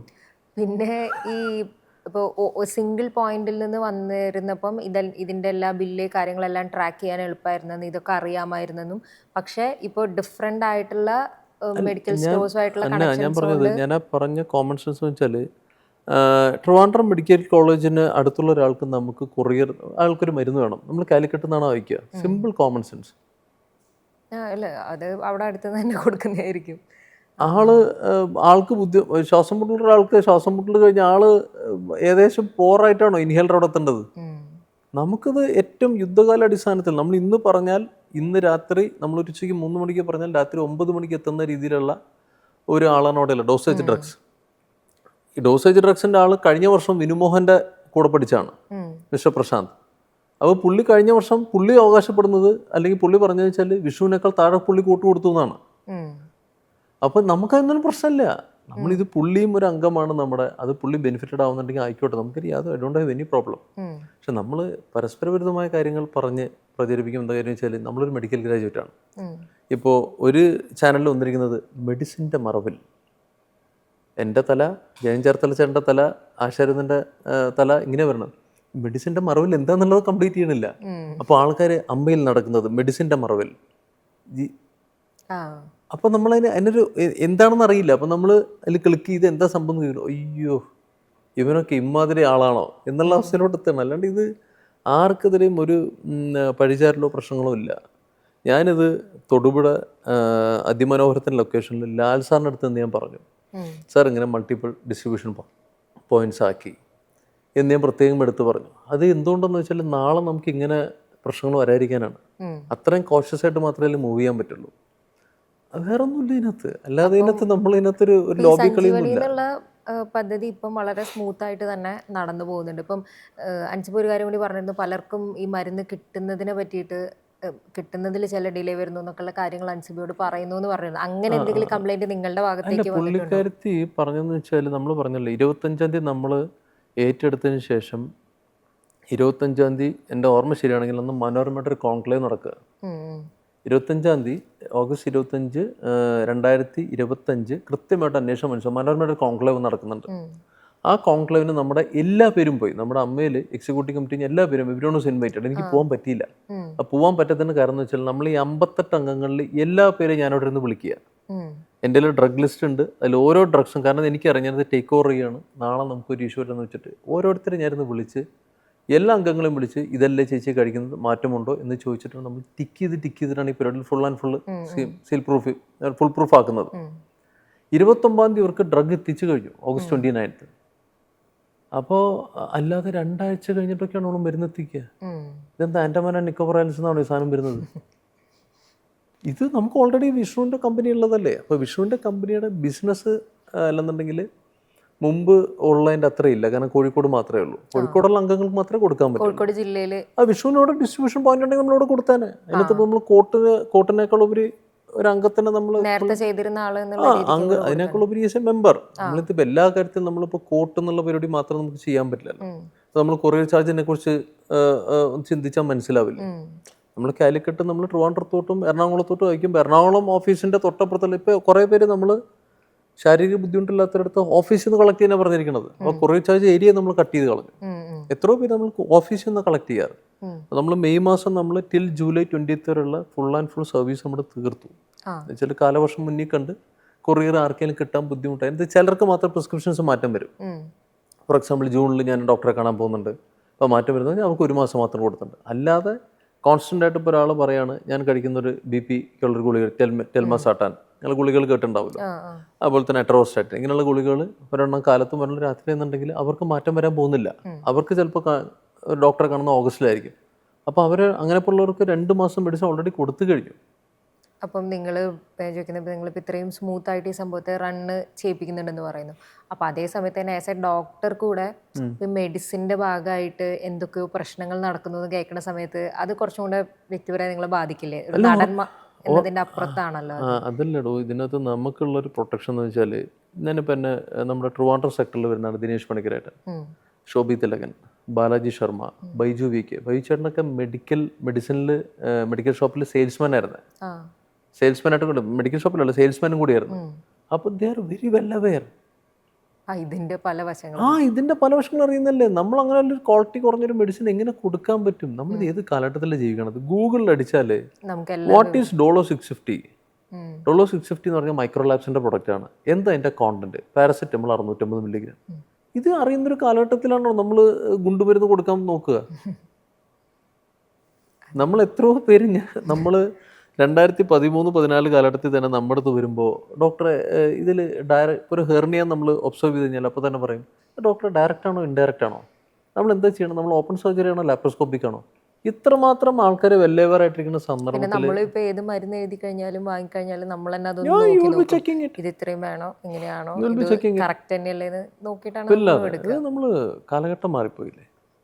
ഇപ്പം നമ്മൾ കുറേ ഈ കാര്യങ്ങൾ സംസാരിച്ചെന്നാലും ഇതേ ചോദിക്കും, ഇപ്പോൾ ഒരു എക്സിക്യൂട്ടീവ് അംഗം എന്നുള്ള രീതിക്ക് ഇപ്പം ഇങ്ങനെ നമ്മൾ കുറേ കാര്യങ്ങൾ അവിടെ സംഭവിക്കുന്നുണ്ട്, കുറേ പേര് വന്ന് പുറത്ത് പറയുന്നുണ്ട്, കുറേ ഇതാക്കുന്നുണ്ട്. അപ്പം ഇപ്പം ആ ഒരു എക്സിക്യൂട്ടീവ് കമ്മിറ്റിയിൽ ഉണ്ടായിരുന്നവരെല്ലാം രാജിവെച്ചല്ലോ. അപ്പം അതിനകത്ത് എന്തെങ്കിലും ഒരു എന്തായാലും പ്രതീക്ഷിക്കേണ്ടത് അങ്ങനെയല്ല. എന്ത് കാര്യം എന്ന് വെച്ചാൽ, ഫസ്റ്റ് ഓഫ് ഓൾ നമ്മൾ ഇപ്പം നമ്മുടെ അടുത്ത് പല സീനിയേഴ്സും, ഞാനിപ്പോൾ ഇത് അന്നെ ചോദിച്ചുകൊണ്ട് മാത്രം ഇതിനെക്കുറിച്ച് ക്ലാരിറ്റി തന്നതാണ്. ഒന്നാമത്തെ നമ്മൾ നിങ്ങളുടെ ഇതൊരു ചാനലാണ്, ഉറപ്പായിട്ടും നിങ്ങളുടെ ഇടയിൽ പലർക്കും പല ഇഷ്യൂസ് ഉണ്ടാവും. ഇതൊരു ഇൻറ്റേർണൽ കോൺഫ്ലിക്ട്സ് എല്ലായിടത്തും ഉണ്ടാവും. ആ ഇൻറ്റേർണൽ കോൺഫ്ലിക്റ്റ് നിങ്ങളുടെ ഇടയിൽ ഇരിക്കുക എന്നുള്ളതാണ്. അല്ലെന്നുണ്ടെങ്കിൽ ചെറുകിട പ്രശ്നങ്ങൾ നിങ്ങളുടെ ഇടയിൽ ഇരിക്കുക എന്നുള്ളതാണ് ഒരു മര്യാദ. അല്ലെന്നുണ്ടെങ്കിൽ സീനിയേഴ്സ് ആസ് ടു അന്ന ഇങ്ങനെ ചെയ്യല്ലേ, പക്ഷെ അന്ന പറഞ്ഞാൽ കേൾക്കണം. അന്ന വേഴ്സസ് ഫോർ എക്സാമ്പിൾ ഒരു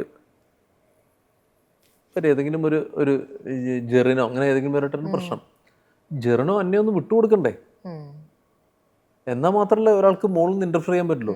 അന്ന പറയണില്ലെങ്കിൽ ജെറിനെ കൊന്നേ പറ്റൂ, ജെറിൻ പറയണമെങ്കിൽ അന്നയെ കൊന്നേ പറ്റൂ എന്ന് പറഞ്ഞ് നമുക്കൊരു ബിക്കം പേഴ്സണൽ. അപ്പോൾ ദർ ഇസ് നമ്മൾ we all are matured individuals. എല്ലാവരും പ്രായപൂർത്തിയായാലും അത്യാവശ്യത്തിന് വിദ്യാസമ്പന്നരായ ആൾക്കാരാണ് നമ്മുടെ കേരളം ഒട്ടാകെ. അപ്പോൾ അത് പറഞ്ഞാൽ പക്ഷേ അനുസരിക്കാത്ത വ്യക്തികളെ നമുക്ക് എങ്ങനെ അനുസരിപ്പിക്കാൻ പറ്റും? അപ്പോൾ അത് ഫോർ എക്സാമ്പിൾ നമ്മുടെ കുറച്ച് സീനിയർ മോസ്റ്റ് ആൾക്കാരും കൂടി ഇനി വരുമ്പോൾ, ഇനിയിപ്പോൾ എന്നാണോ ഇലക്ഷൻ നടക്കുന്നത് അതിന് ശേഷം വേറെ പരിപാടി ഉണ്ട് എന്നുണ്ടെങ്കിൽ എനിക്ക് അറിഞ്ഞുകൂടാ. അപ്പോൾ അങ്ങനെ നടക്കുന്നുണ്ടെങ്കിൽ ഫോർ എക്സാമ്പിൾ ഇപ്പോൾ ലാൽ സാറ് നമ്മുടെ ഈ JGBക്ക് പറഞ്ഞൊരു കാര്യമുണ്ട്, ഇവിടെ ആരൊക്കെ ഉണ്ടെങ്കിലും ഇല്ലെങ്കിലും അമ്മ ഇവിടെ തന്നെ ഉണ്ടാവും. കാരണം അമ്മ നിൽക്കേണ്ടത് എന്തുകൊണ്ടെന്ന് പുള്ളിക്കറിയാം. അപ്പോൾ മമ്മൂക്ക, ലാൽ സാറ്, സുരേഷ് ഏട്ടൻ ഈ 3 പടുവൃക്ഷങ്ങൾ നിൽക്കുന്നിടത്തോളം കാലം ഒന്നും സംഭവിക്കില്ല. പക്ഷെ എൻ്റെ ഒരു ഒപ്പീനിയൻ AGB കഴിഞ്ഞപ്പോൾ അജു പറഞ്ഞൊരു കാര്യമുണ്ട്. അജു പെട്ടെന്ന് ഇമോഷണലായിട്ട് മോളിൽ കയറുന്നിട്ട് പറഞ്ഞു, അത് പോരാഞ്ഞിട്ട് പൃഥ്വിരാജ്, ഫഹദ്, ജയേട്ടൻ, അല്ലെന്നുണ്ടെങ്കിൽ ചാക്കോച്ചായൻ, ടോവി, ആസിഫ്, നിവിൻ, ഇവരൊക്കെ മിസ്സിങ്ങാണ് ഇത്തവണ. അപ്പോൾ കോൺസ്റ്റൻ്റായിട്ട് നമ്മൾ ഇവിടെ ട്രബിൾ മാത്രമേ ഉള്ളൂ എന്ന് പറഞ്ഞാൽ ആരും നോക്കില്ല. അപ്പോൾ കുറച്ച് കാര്യങ്ങൾ നമ്മൾ തന്നെ പറഞ്ഞ് ഒരു മിതിൽ തീർത്ത് പ്ലസൻ്റായിട്ട് പോകുന്നുണ്ടെങ്കിൽ നസൻ ഉൾപ്പെടെ ആൾക്കാരിനകത്തോട്ട് കയറും. ഇത് ഒരു സമയം കഴിയുമ്പോൾ അടുത്ത ജനറേഷൻസ് ഏറ്റെടുത്ത് പോകണ്ടേ, അല്ലാണ്ട് നടക്കില്ലല്ലോ. ഇപ്പോൾ ഉള്ളൊരു സിറ്റുവേഷനിൽ ഇപ്പോൾ ഒരു രാജിവെക്ക അഡ്ഹോക്ക് കമ്മിറ്റിയൊക്കെ വന്ന് നിൽക്കുന്ന സമയത്ത് മറ്റ് പ്രവർത്തനങ്ങളുണ്ടല്ലോ, ഇപ്പോൾ ഈ കലാകാരന്മാർക്ക് കൊടുക്കുന്ന ഇപ്പോൾ സഞ്ജീവനി അടക്കമുള്ള അതൊക്കെ നടന്ന് 3 കാര്യങ്ങളാണ് അമ്മയിൽ നടക്കുന്ന ഏറ്റവും നല്ല കാര്യങ്ങൾ ജീവകാരുണ്യ പ്രവർത്തനം വെച്ചാൽ, ഒന്ന് കൈനീട്ടം, ഒരു പെൻഷൻ പോലെ ഉള്ളൊരു പരിപാടി, അതിനകത്ത് ഒരുപാട് പേരുണ്ട്. പിന്നെ നമ്മൾ ഈ പറഞ്ഞ സഞ്ജീവനി, നമ്മൾ മരുന്നുകൾ കൊടുക്കുന്ന സ്കീം, 63 പേരടങ്ങുന്ന സംഘം. പിന്നെ ഉള്ളത് നമുക്ക് മെഡിക്കൽ ഇൻഷുറൻസ്, പ്രതിവർഷം എല്ലാതിൻ്റെയും അത് ഞാൻ മാത്രമേ ഉള്ളൂ, ഞാൻ മാത്രമേ ഇൻചാർജ് ഉള്ളൂ. അപ്പോൾ പ്രതിവർഷം നമ്മൾ കൊടുക്കുന്നത് ഒരാൾക്ക് 5 ലക്ഷം രൂപ. എന്തെങ്കിലും ഹോസ്പിറ്റൽ ചിലവ് വന്നാൽ അമ്മയുടെ ഇൻഷുറൻസ് കവർ ചെയ്യാം. ഇത് മാത്രം ഡിപ്പെൻഡ് ചെയ്ത് പോകുന്ന ആൾക്കാരുണ്ട്. ഇവർ ഭയങ്കര സ്ട്രെസ് ഔട്ടാവും. അതാണ് ഇങ്ങനെയുള്ള ഇന്റേണൽ കോൺഫ്ലിക്ട്സ് വരുമ്പോൾ അവരുടെ പേടിയിൽ നിന്ന് പോകുമോ, എന്തെങ്കിലും പ്രശ്നം വരുമോ, അപ്പോൾ അവരാകെ സ്റ്റണ്ണായിട്ട് അവർ എസ്പെഷ്യലി ഒരു എക്സിക്യൂട്ടീവ് കമ്മിറ്റി മൊത്തത്തിൽ ഇറങ്ങണമെന്നൊക്കെ പറയുമ്പോൾ സ്വാഭാവികമായിട്ട് ഇനി അത് നടക്കില്ലേ എന്നൊക്കെ ഒരു ടെൻഷൻ ഉണ്ടാവും. അപ്പോൾ അവരൊക്കെയാണ് ഇതിനകത്ത് ശരിക്കും പറഞ്ഞാൽ നമ്മളിപ്പോൾ മമ്മൂക്ക, ലാൽ സാർ, അല്ലെങ്കിൽ സുരേഷ് ഏട്ടൻ, അല്ലെങ്കിൽ ടോബി, രാജു, ഇവരൊക്കെ അല്ലാതെ ഒരു 15 പേരാണ് ഈ ടോപ്പ് ടയർ സിസ്റ്റത്തിൽ വരുന്നത്, ബിസിനസ് ക്ലാസ്. ബാക്കി എക്കോണമിയുടെയും താഴെയാണ്. പ്ലെയിനിൻ്റെ ടയറിന് മുകളിൽ നിന്ന് പോകുന്ന ആൾക്കാരാണ് ബാക്കിയുള്ളവർ. അപ്പോൾ അങ്ങനെയുള്ളവർക്കാണ് ശരിക്കും പറഞ്ഞ വലിയ അനുഗ്രഹമായി ഈ സംഘടന. അപ്പോൾ അത് എല്ലാ വർഷവും എൻ്റെ നടത്തിപ്പിന് കൃത്യമായിട്ട് കാര്യങ്ങൾ നടന്നു പോയി കഴിഞ്ഞാൽ ഒരു പ്രശ്നമില്ല. പിന്നെ ഞാൻ നേരത്തെ പറഞ്ഞല്ലോ, കുറേ കാര്യങ്ങൾ നമ്മൾ പറഞ്ഞാൽ അനുസരിക്കുക, നമ്മൾ പറഞ്ഞു തീർക്കാൻ ഒന്ന് ശ്രമിക്കുക. അത് നമ്മൾ ശ്രമം നടത്തിയിട്ടുണ്ട്. പക്ഷെ unfortunately it didn't work out. അതാണ് സത്യം. കാരണം നമ്മുടെ ഈ അല്ലറ ചില്ലറക്കാരല്ല നമ്മുടെ കമ്മിറ്റിയിലുള്ളത്. ഇപ്പോൾ ശ്രീ ജയൻ ചേർത്തല നല്ല രീതിയിലുള്ള സംഘടനാ പരിചയമുള്ള ആളാണ്. ശ്രീ ജോയ് മാത്യു, പുള്ളിയും ഒരുപാട് ജീവിതം കണ്ട ആളാണ്, ലോകം കണ്ട ആളാണ്, എല്ലാത്തിനെ കുറിച്ച് സംസാരിക്കാൻ കഴിവുള്ള ആളാണ്. ചേതു ചേച്ചി ഒരു നല്ല ഭയങ്കര ഒരു ഡിഫറെൻറ്റ് സോർട്ട് ഓഫ് എന്താ പറയുക ഒരു പേഴ്സണാണ്. ഭയങ്കര പ്രോഗ്രസീവായിട്ട് കാര്യങ്ങൾ നടത്തണം എന്നുള്ളൊക്കെ ചിന്തയുള്ള ആൾ തന്നെയാണ്. ഇതിനകത്ത് ആരും മോശക്കാരൊന്നുമില്ല. പിന്നെ ഈ അഴിമതി ആരോപണം എന്ന് പറഞ്ഞാൽ ഒരു പൈസയും അവിടെ ക്യാഷായിട്ടോ അങ്ങനെയൊന്നും വാങ്ങിയിട്ടില്ല. എല്ലാം ത്രൂ അക്കൗണ്ട് തന്നെയാണ്. അതിനകത്ത് അതിനത്രയും കൊടുക്കണമായിരുന്നു. ആ കാര്യങ്ങളാണ് ഇപ്പോൾ എക്സ്ക്ലമേഷൻ മാർക്കും ക്വസ്റ്റ്യൻ മാർക്കും വന്നിരിക്കുന്നത്. Otherwise everything was. പിന്നെ നമ്മൾ ഈ വൺ മാൻ ആർമി കളി ഈ കമ്മിറ്റിക്കില്ല. ഞാനൊരു തീരുമാനം എടുക്കുന്നത് എനിക്ക് ഒറ്റയ്ക്ക് തീരുമാനം എടുക്കാൻ പറ്റില്ല. It has to be discuss in the committee, get approved from the committee, then only will be able to execute. Very clear. അത് യാതൊരു കൺഫ്യൂഷനോ ഡൗട്ടും ഇല്ല. പിന്നെ ഈ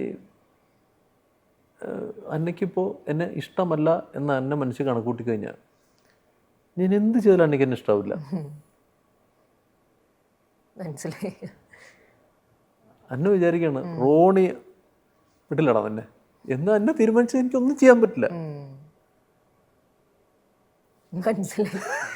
ഒറ്റ കാര്യം കൊണ്ട് ചോദിക്കാനുള്ളത്, ഇപ്പം ബീന ആന്റണി നമ്മുടെ ഇന്റർവ്യൂവിന് വന്ന സമയത്ത് ഒരു കാര്യം പറഞ്ഞിരുന്നു, ഈ കൈനീട്ടം കൈപ്പറ്റുന്നവർക്ക് നേതൃസ്ഥാനങ്ങൾക്ക് വരുന്നതിന് മറ്റുള്ളൊരു ബൈലോയിൽ അങ്ങനെ ബൈലോ നമ്മൾ പറയുന്നത് തന്നെ 30 വർഷം മുകളിലായല്ലോ. ബൈലോയിലൊക്കെ ചെറിയ തോതിൽ അമെൻമെന്റ് വരുത്തേണ്ടതുണ്ട്. അതിപ്പോൾ ഞാനൊക്കെ ഇപ്പോൾ ആദ്യത്തെ എക്സിക്യൂട്ടീവ് കമ്മിറ്റി ഉണ്ട്. ഞാൻ ആദ്യമായിട്ട് 2 തവണ കോൺടസ്റ്റ് ചെയ്ത് ആദ്യം തോറ്റു. രണ്ടാമത് എല്ലാവരും കൂടി പിടിച്ച് നിർത്തി കയറി. അത് മറ്റേ ഈ പറഞ്ഞ പോലെ തന്നെ ഒരുപാട് വിവാദങ്ങളും കാര്യങ്ങളൊക്കെ ആയി. എന്ന് വെച്ചാൽ എൻ്റെ മുകളിലല്ല, നമ്മുടെ കമ്മിറ്റിയുടെ മുകളിൽ മൊത്തം അങ്ങനെ കമ്മിറ്റി അല്ല, ചില വ്യക്തികളുടെ മുകളിൽ. അപ്പോൾ അത് പക്ഷെ നമ്മൾ ഇതിൻ്റെയൊക്കെ ഒരു 3-4 എക്സിക്യൂട്ടീവ് കമ്മിറ്റി മുമ്പ് തന്നെ നമ്മളെപ്പോലുള്ള ആൾക്കാർ, ഞാനും ജോയ് ചേട്ടനൊക്കെ ഇതിനെക്കുറിച്ച് വ്യക്തമായിട്ട് പറയുന്നുണ്ട്. പ്രശ്നം ഉള്ള ആൾക്കാർ ദയവ് ചെയ്ത് അവരെ സസ്പെൻഡ് ചെയ്യൂ, അവരെ പുറത്തിരുത്തും നമ്മൾ പറയുന്നുണ്ട്. Unfortunately it was to late. Actions എടുക്കണം എന്നുള്ള കാര്യം നമ്മൾ പറയുന്നുണ്ട്. പക്ഷേ ആക്ഷൻസ് എടുത്തു, ചിലരനുസരിച്ചില്ല, അങ്ങനെ പല തോതിലത് കൈവിട്ടു പോയി. അതാണ് എൻ്റെ ഒരു പരിധി വരെ. അല്ലാതെ പ്രവർത്തനങ്ങളെല്ലാം പക്കയായിരുന്നു. സോറി, ഞാൻ ചോദിച്ച മറ്റൊരു കാര്യം, ഇപ്പൊ ഈ കൈനീട്ടം പറ്റുന്നവർക്ക് നേതൃസ്ഥാനങ്ങളിലേക്ക് വരാനും ബൈലോയിൽ നമുക്ക് അങ്ങനെ ഒരു നിയമമുണ്ട്, അല്ലാണ്ട് നമ്മൾ ഉണ്ടാക്കിയതല്ല. ബൈലോയിൽ പറയുന്നുണ്ട് കൈനീട്ടം പറ്റുന്നവർ നേതൃസ്ഥാനങ്ങളിലോട്ട് അല്ലെങ്കിൽ മത്സരിക്കാൻ പാടില്ല, ബൈലോയിലുണ്ട്. ബൈലോയിൽ അമെൻമെന്റ് വരുത്തണം. കറക്റ്റ്. കൈനീട്ടം പറ്റുന്നവർക്ക് ഇനി മുതൽ മത്സരിക്കാം എന്ന് അമെൻമെന്റ് വരുത്തി കഴിഞ്ഞാൽ ദേ ക്യാൻ ഓൾസോ കോൺടെസ്റ്റ്. ഒരു പ്രശ്നമില്ല.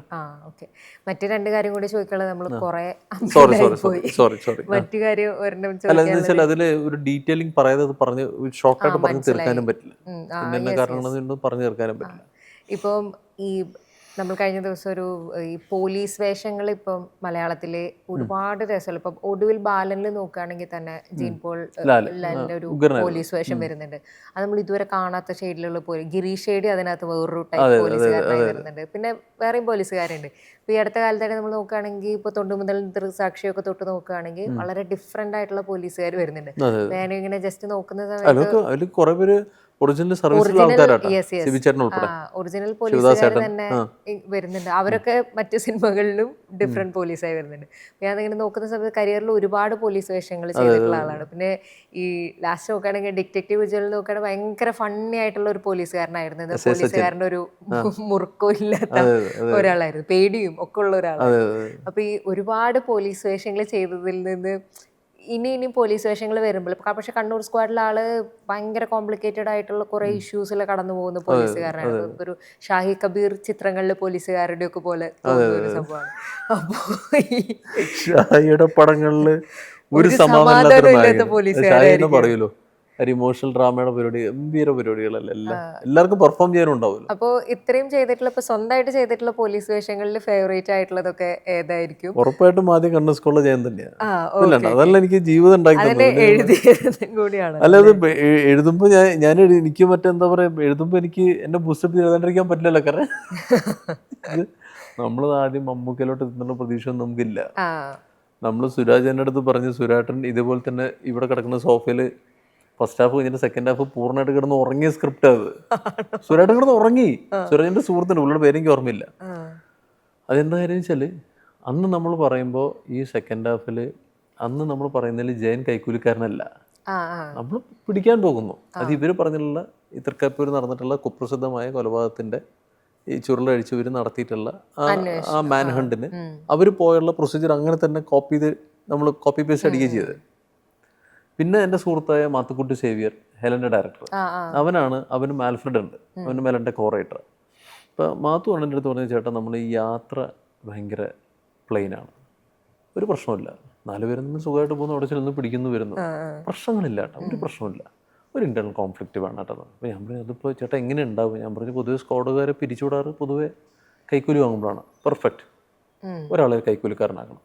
അപ്പോൾ കൈക്കൂലിക്കാരനാവാനും പെർഫോം ചെയ്യാനുള്ള സ്കോപ്പ്, ഏറ്റവും സ്കൂളിൽ സ്കോപ്പ് ഞാനല്ല വരേണ്ടത്, കാരണം ഞാനാണല്ലോ എൻ്റെ പുറകെ പണിയെടുക്കുന്നത്. അപ്പോൾ ഞാൻ ആ കൈക്കൂലിക്കാരൻ ഞാനായി മാറി. മമ്മൂക്ക എൻ്റെ അടുത്ത് അവസാനം വരെ പറഞ്ഞത് നീ കാസർഗോഡ് SP ആണെന്ന് വെച്ചാൽ കിഷോർ സാർ ചെയ്തില്ലേ, ആ ക്യാരക്ടർ എൻ്റെ അടുത്ത് എടുത്തോളാൻ പറഞ്ഞതാ. ഞാൻ എടുത്തില്ല, എനിക്കറിയാം ഇതാണ് ഏറ്റവും നല്ലതെന്ന്. ഇത് നമുക്കൊരു എന്താ പറയുക, സ്ക്വാഡിൻ്റെ ഭാഗമാണ്, മെയിൻ പ്രോട്ടഗണിസ്റ്റ് ആണല്ലോ. മറ്റേന്ന് വെച്ചാൽ അവർ ലീഡ് ചെയ്യാണല്ലോ. ബേസിക്കലി ഹണ്ടിന്റെ പുറകെ നടക്കുന്ന വെച്ചാൽ ബുദ്ധിമുട്ടുന്നവനാണല്ലോ നായകൻ. അതുകൊണ്ട് നമുക്കിത് അറിയാം, നമുക്കൊക്കെ അറിയാം. എടാ വേറെ ആരെങ്കിലും ചെയ്ത് പോട്ടടാ, എനിക്ക് ബിസിനസ്, ഞാൻ കയ്യും കാലും പിടിച്ച് അള്ളിപ്പിടിച്ച് ഞാൻ വാങ്ങിയതായിരുന്നു. ഇപ്പൊ ഈ പോലീസുകാരുടെ ചില ഫണ്ണ് റോൾസ് ചെയ്യുമ്പോൾ, ഇപ്പൊ ഡിറ്റക്റ്റീവ് ജനറൽ പോലെയൊക്കെയുള്ള ഫണ്ണ് റോൾസ് ചെയ്യുമ്പോൾ അപ്പം എന്തെങ്കിലും ഒരു മീറ്റർ പിടിക്കണല്ലോ, ഇയാൾ പോലീസുകാരൻ ഭയങ്കര പേടി, എനിക്ക് ഭയങ്കര പേടിയായിരുന്നു. കാരണം സത്യം പറഞ്ഞാല് അത് അജ്ജു ഒക്കെ ചെയ്യേണ്ട ഒരു മീറ്റർ, അത് അജ്ജു ഒക്കെ ചെയ്യേണ്ട സാധനമാണ്. അജ്ജു ആണ് പൊതുവെ അവിടെ വരേണ്ടത്. അപ്പം ഞാനന്ന് ശരി മൊത്തത്തിൽ കോമാളി കളിക്കാം. അപ്പം ചിലയിടത്ത് മാത്രം ധ്യാനം എടുത്ത് പറയും ചേട്ടാ ഒരു പൊട്ടിക്ക് കൂടുതലാണോ അതെന്ന്. കാരണം ഇത് ഇയാൾ കിടന്നിങ്ങനെ ആകെ കിടന്നൊരു ഉലച്ചിലാണല്ലോ. അപ്പം അങ്ങനത്തെ. പിന്നെ മാത്രമല്ല എനിക്ക് പരിചയമുള്ള എടപ്പള്ളിയിലെ നമുക്ക് പരിചയമുള്ള ഒരു ചേട്ടൻ്റെ പരിപാടിയാണ്, ഒരു ബ്രോക്കറാണ്, പേര് പറഞ്ഞല്ലോ, പുള്ളിക്കറിയാം. അപ്പോൾ പുള്ളിയുടെ പരിപാടിയാണ് നമ്മൾ ഈ കോമ്പ്, കയ്യിലുള്ള കോമ്പ്. ഡോക്ടറെ നമുക്ക് മറ്റിടത്ത് ഇങ്ങനെ ഒരു വാടക വീട്ടുണ്ട് കേട്ടോ, ആ വാടക വീട്ടിൽ പോയിട്ട് ഡോക്ടർ ഒന്ന് നോക്കുകയെന്നുണ്ടെങ്കിൽ ഒരു 12,000 പറഞ്ഞുള്ളൂ, കുഴപ്പം വരില്ല. 12,000. മറ്റേത് കഴിഞ്ഞിട്ട് നമ്മൾ മറ്റേ പുന്നക്കൽ ഭാഗത്തേക്ക് നമ്മൾ പോകുന്നുണ്ടെങ്കിൽ അവിടെ ഒരു 10 രൂപ വീടുണ്ട്, അതൊരു കഴിഞ്ഞാൽ നമുക്ക് നോക്കാം അല്ലേ, ഒന്ന് പോയാലോ. പുള്ളി കറക്റ്റ് എന്ത് ചെയ്യും, പുള്ളിയുടെ വണ്ടിയുടെ പാർക്ക് ചെയ്തിട്ട് എൻ്റെ വണ്ടി കയറും. അല്ല അത് അപ്പോൾ അങ്ങനെ. അപ്പോൾ ആ പുള്ളിയുടെ മാൻഡ്രസ്സാണ് ഞാൻ ഇവൻ്റെ അടുത്ത് പറഞ്ഞിട്ട്, ഞാൻ ഡയറക്ടറിൻ്റെ അടുത്ത് പറഞ്ഞിട്ട് ആക്കിയത്. അങ്ങനെ. അപ്പോൾ അങ്ങനെയാണ്. അപ്പം ഇനി എല്ലാവരും താങ്കളെ കണ്ടാൽ ചോദിക്കുന്നത് കണ്ണൂർ സ്ക്വാഡ് 2 പറ്റിയിട്ടായിരിക്കും, എന്തെങ്കിലും ഉണ്ടോ? ഡിസ്കഷൻസും കാര്യങ്ങളൊക്കെ നടന്നിട്ടുണ്ട്. അല്ല ഡിസ്കഷൻ കാര്യങ്ങളൊക്കെ നമ്മൾ ചെറിയതുപോലെ ഇങ്ങനെ മമ്മൂക്കടുത്ത് ഇങ്ങനെ ഒരു പരിപാടിയൊക്കെ ഒന്ന് പറഞ്ഞു. അപ്പോൾ അത് ഒരു എന്താ പറയുക, റോബിയൊക്കെ വരണം. റോബിയൊക്കെ ഇപ്പോൾ ഷൂട്ടിലാണ്. റോബി ഇപ്പോൾ മറ്റേ ചാക്കോച്ചൻ്റെ പടം മാറ്റൻ ചേട്ടൻ ചെയ്യുന്ന പടത്തിൽ, ചാക്കോച്ചൻ അഭിനയിക്കുന്ന പടത്തിൽ പുള്ളിയൊക്കെ അവിടെ ഷൂട്ടിലാണ്. അപ്പോൾ ഒരു വിട്ടുന്ന് എനിക്ക് മെയ് മാസം അവസാനം കൊണ്ട് പോയതാണ്, പിന്നെ അങ്ങോട്ട് വന്നിട്ടില്ല. അപ്പോൾ പുള്ളി വന്നിട്ട് ജൂലൈ പകുതിക്ക് വന്ന് ഇനി എങ്ങനെയൊക്കെയാണ് കാര്യങ്ങൾ നമുക്കൊന്ന് അറിയണം. പിന്നെ മമ്മൂക്കൊപ്പം എനിക്ക് വേണം, പുള്ളി ചെന്നൈയിലാണ്, ധനുഷിൻ്റെ പടം, രാജ്കുമാർ പെരിയ സാറിൻ്റെ പടത്തിൽ അവിടെ ഷൂട്ടിലാണ്. അവരൊക്കെ വന്നു കഴിഞ്ഞിട്ടാണ് അതിന്റെ കാര്യങ്ങൾ എന്താണെന്ന് പറയാൻ പറ്റും. പിന്നെ പുതിയ പ്രോജക്ട്സ് എന്തൊക്കെയാണ് റോണിയുടെ? പുതിയ പ്രോജക്ട്സ് സത്യം പറഞ്ഞാൽ 2-3 ഇങ്ങനെ ഈ പറഞ്ഞ തന്നെ ബ്രോയിൻ കോട്ട് എന്ന് പറഞ്ഞിട്ട് അൽത്താഫിന്റെ ഒരു പടം ചെയ്തിരുന്നു. അത് ഈ പറഞ്ഞ പോലെ തന്നെ അത് ഡിലേ ആയിട്ട് ഇങ്ങനെ നിൽക്കുകയാണ്. അതിന്റെ ഫിനാൻഷ്യൽ കുറച്ച് കാര്യങ്ങളൊക്കെ ഒന്ന് സെറ്റ് ആയി വരണം. പിന്നെ ഒരു പടം ചെയ്തിരുന്നത് സ്റ്റാർട്ടപ്പ് കഥ എന്ന് പറഞ്ഞിട്ട്, അത് ഞാനും അമിത്തും സാഫ് ബോയും. അതുപോലെ ഒരു ഫണ്ണ്, ഇങ്ങനെ ഔട്ട് ആൻഡ് ഔട്ട് ഫണ്ണ് പരിപാടിയാണ്, പോലീസ് ക്യാരക്ടർ. അതും ഇങ്ങനെ നിൽക്കുന്നുണ്ട്. ഈ ബ്രോയിൻ കോട്ടിൽ ഞാനിതൊരു ചെയ്യാത്തൊരു സാധനം. പിന്നെ ഒരു പടം ചെയ്തിട്ട് നല്ലൊരു പടം, അത് പക്ഷേ നമ്മൾ കണ്ടില്ല, നെല്ലിക്കാമ്പൽ നൈറ്റ് റൈഡേഴ്സ്, അതൊക്കെ ഇന്ന് ഡിഫറെൻ്റ് ആയിട്ടുള്ള. പിന്നെ വേറെ പലതായിട്ട് ഇപ്പോൾ പറഞ്ഞു വെച്ചിട്ടുണ്ട്. ഇപ്പോൾ നമ്മൾ ഒരു രാഹുൽ എന്ന് പറഞ്ഞിട്ടൊരു വിസിറ്റർ എന്നുള്ളൊരു സിനിമ കമ്മിറ്റ് ചെയ്തിട്ടുണ്ട്. അത് നവ്യ, ഉർവശേച്ചി, ധ്യാൻ, അതെ ഇപ്പോൾ ജൂലൈയിൽ മിഡിൽ തുറന്നു. പിന്നെ എനിക്ക് പിന്നെ പറഞ്ഞിരിക്കുന്നത് ജിസ്മോൻ്റെ പടമാണ് പറഞ്ഞിരിക്കുന്നത്. പിന്നെ അതിമനോഹരത്തിന്റെ ഒരു ഇടയ്ക്ക് പറഞ്ഞു അതിമനോഹരത്തിന്റെ സെറ്റില് പോയതാണല്ലേ? അല്ല, ഞാൻ ജിസ്മോൻ എന്ന് പറഞ്ഞത് ജിസ്മോൻ ആസിഫ് അലി സിനിമയുടെ കാര്യം പറഞ്ഞു. അതിമനോഹരത്തിന്റെ സെറ്റ് ഞാൻ ലാൽ സാറിനെ കാണാൻ പോയത്. ഈ ഡിസ്ട്രിബ്യൂഷൻ പോയിന്റ്സ് മാറ്റി. അപ്പോൾ പുള്ളി തന്നെ പറഞ്ഞു, ലാൽ സാറിനെ പറഞ്ഞു, ഓ നന്നായി, അത് മോൻ പറഞ്ഞത് കറക്റ്റാണ്, മരുന്നുകളല്ലെന്നുണ്ടെങ്കിൽ ഇങ്ങനെ പ്രശ്നം വരുമല്ലോ, അത് നല്ല കാര്യമാണല്ലോ മോനെ എന്ന് എൻ്റെ അടുത്ത് പറഞ്ഞു. അപ്പം നമ്മൾ അത്രയും കാര്യമായിട്ട് ഈ കാര്യങ്ങൾ നടത്തി കഴിഞ്ഞിട്ട് പിന്നെ നമ്മൾ ഈ കേൾക്കേണ്ടി വരുമ്പോഴുള്ള വിഷമം, പിന്നെ നമുക്കിതൊരു നമ്മൾ പറയില്ലേ, ഒരു വാണിംഗ് ആണ്. ഇനി ഭരണസമിതിയിലോട്ട് മത്സരിക്കാതിരിക്കുക, നമുക്കല്ലാതെ വർക്ക് ചെയ്യാമല്ലോ. എന്തിനാ ഭരണസമിതി പോയിട്ട്? എല്ലാവരും ഇപ്പൊ അങ്ങനെ കണ്ടു കഴിഞ്ഞാലും പിന്നെ ഈ ഒരു സ്ഥാപനം നടന്നു പോവാനേ. അല്ലല്ല, ഞാൻ അങ്ങനെയല്ല, ഞാൻ പറഞ്ഞു വെച്ചാൽ നമ്മളിപ്പോൾ ഒരു കമ്മിറ്റിയിലിരുന്നു ഇന്ന പ്രശ്നങ്ങൾ ചെയ്തു എന്ന് പറയുമ്പോഴാണ് നമുക്ക് വിഷമം വരുന്നത്. ഇൻസ്റ്റെഡ് ഓഫ് ദാറ്റ് റോണിയെ വിളിച്ചു, റോണി വന്ന് ചെയ്തു പോയി, പിന്നെ റോണിയുടെ മുന്നിൽ വഴിയില്ല. നമ്മളവിടുത്തെ ഒരു ബംഗാളി മാത്രമാണല്ലോ. ബംഗാളി നമ്മൾ പുല്ല് ചെത്താൻ വിളിക്കുമ്പോൾ ചോദിക്കാറുണ്ട് ആരാണ് പേര് നാളെന്ന് ചോദിക്കാറുണ്ടല്ലോ. നമ്മളൊരു ഒരാളെ വിളിക്കുന്നു, അയാളുടെ പരിപാടി തീർക്കുന്ന ആളെ വിടുന്നു. അപ്പോൾ അതുപോലെ തന്നെ നമ്മൾ അങ്ങനെ വർക്ക് ചെയ്താൽ മതി. ഇത് ബേസിക്കലി ഇത് എന്താണെന്നറിയോ, ഇത് പ്യൂർലി സർവീസ് ഓറിയൻറ്റഡ് ആണ്. നമുക്ക് ഒരുപാട് നമ്മൾ സമയം ചെലവിട്ട് വളരെ നമ്മൾ എന്താ പറയുക, നിസ്വാർത്ഥമായ സേവനം, ഒച്ച മലയാളത്തിൽ പറയാന്നുണ്ടെങ്കിൽ നമ്മളതിനകത്ത് അങ്ങനെ വർക്ക് ചെയ്താൽ മാത്രമേ അതിൻ്റെ ഒരു പ്ലഷർ കിട്ടുള്ളൂ. അത് ആ ഒരു ആസ്പെക്റ്റിൽ മാത്രമേ എന്നെ കാണാനും പറ്റുള്ളൂ. പക്ഷെ നമ്മളത് ചെയ്ത് കഴിഞ്ഞിട്ട് നമ്മൾ പഴയ മുമ്പ് താങ്ങുന്നില്ല. ഇപ്പം അതേസമയത്ത് തന്നെ ഈ ലക്ഷറിയുടെ ഒരു കാര്യം കൂടി പറയുന്നുണ്ടായിരുന്നല്ലോ. ലൈക്ക് AMMയിൽ ഭയങ്കര ലക്ഷറി ആണ് എന്നുള്ളൊരു സംഭവം ഒരു സമയത്ത് വന്നിട്ടുണ്ടായിരുന്നു. ഫുഡിൻ്റെയും മറ്റിൻ്റെ ഒക്കെ കാര്യങ്ങളെ സംബന്ധിച്ച് നമുക്കും അതിനകത്തൊരു ക്ലാരിറ്റി കിട്ടില്ല അങ്ങനെ ഒരു കമൻറ്റ് വന്നപ്പോൾ. എന്താണെന്ന് വെച്ചാൽ കുറേ വർഷങ്ങളായിട്ട് ഈ ഒറ്റപ്പാലത്തുള്ളൊരു കാറ്ററിംഗ് കമ്പനിയാണ് നമുക്ക് നമ്മുടെ കുടുംബസംഗമം നമ്മുടെ JGVക്ക് തരുന്നത്. അപ്പോൾ അവരുടെ അടുത്ത് പറഞ്ഞു എന്ന് വെച്ചാൽ നമ്മൾ ഈ 17-1-2 പേരല്ലേ ഭക്ഷണം കഴിക്കേണ്ടത്, അപ്പം നിങ്ങൾ ഇവിടെ ഞങ്ങൾക്ക് എക്സിക്യൂട്ടീവ് കൂടി ഒന്ന് കവർ ചെയ്ത് തരണേ ഫ്രീ ആയിട്ടെന്ന് പറഞ്ഞപ്പോൾ അവർ കവർ ചെയ്തത് അവർ ഓക്കെ എന്ന് പറഞ്ഞു. ദൈവാധീനം. ഇവിടെ നമ്മൾ ലക്ഷറി കൂടുതലെന്ന് പറഞ്ഞുകൂടി തന്നെ അവരെ പറഞ്ഞു വിട്ട് 1-1.5 കൊല്ലം ജോയ്മത്തി ചേട്ടൻ ഉൾപ്പെടെ ആൾക്കാർ എടാ എന്തെങ്കിലും ഒന്ന് വാങ്ങിത്തടാ, സ്വിഗ്ഗി പറടാ എന്ന് പറഞ്ഞപ്പോൾ വയറ് പൊത്തിപ്പിടിച്ച് ഓടേണ്ട അവസ്ഥയായി. ഇതാണ് ഇപ്പോൾ അതിൻ്റെ എൻഡിങ് പ്രൊസീജിയർ ഉണ്ടായത്. അല്ലാതെ ഇപ്പോൾ ഏതൊരു സാധാരണ ബർത്ത്ഡേക്ക് പോയാലും ഒരു ബിരിയാണി, ഒരു ചപ്പാത്തി, ഒരു വെജിറ്റബിൾ സ്റ്റൂ, ഒരു ചിക്കൻ കൊണ്ടാട്ടമില്ലാത്ത ഒരു പരിപാടി ഞാൻ കണ്ടിട്ടില്ല. ഒരു സാലഡ്, ഇതൊരു ലക്ഷറിയാണോ? ഒരു പരിപാടി ഇതൊരു ലക്ഷറിയാണോ? ഇതല്ലാതെ മാരിയറ്റിന്റെ കിച്ചൺ ഒറ്റയടിക്ക് വന്നിട്ട് മറ്റേ അമ്മയുടെ മുകളിൽ ഫുള്ള് സെറ്റ് ചെയ്തിട്ട് കമാൺ ആ പരിപാടി ഇല്ല. അത് ഇത്രയും നടന്നുള്ളൂ, ഇത്രയും നടന്നുള്ളൂ. അല്ലാതെ അപ്പോൾ താങ്ക് യു സോ മച്ച്. അപ്പം ഇനി അമ്മയുടെ പ്രവർത്തനങ്ങൾ നല്ല രീതിക്ക് തന്നെ നടത്താൻ കഴിയട്ടെ. ഞാനില്ല എന്നാണോ? ഇല്ല, നമ്മളിനി ആ പരിപാടിക്കില്ല. സജിൻ ജീവനി തുടങ്ങി വെച്ചിട്ടേ അവസാനം മൃദുസഞ്ജീവനിക്ക് ഹനുമാൻ പോകേണ്ട അവസ്ഥയായി. അതാണ് ഇപ്പോഴത്തെ അവസ്ഥ. നടക്കട്ടെ. ഓക്കെ.